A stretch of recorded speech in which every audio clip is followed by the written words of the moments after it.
Welcome to King Silk Art. This is truly some of the most spectacular art that man has to offer. What you're seeing this is all silk embroidered, and it comes from a province in China called Suzhou. And this art has been done for over 2,000 years.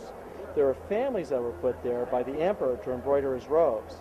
What they do is they'll take all the silkworms, they put them in these baskets and feed them on mulberry leaves. Once the silkworms have matured, they spin into a cocoon. And here's an example of a cocoon stage. The cocoon itself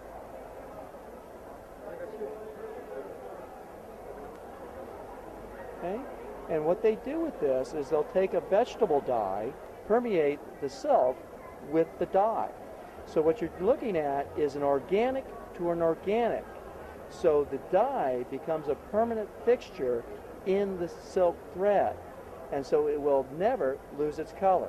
They can get about 2,000 feet out of one cocoon of that very, very fine fiber. This is thinner than a human hair. They'll then take this and literally just start stitching it.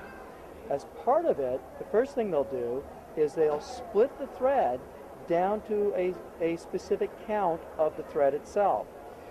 The thread starts with a total of 16 strands.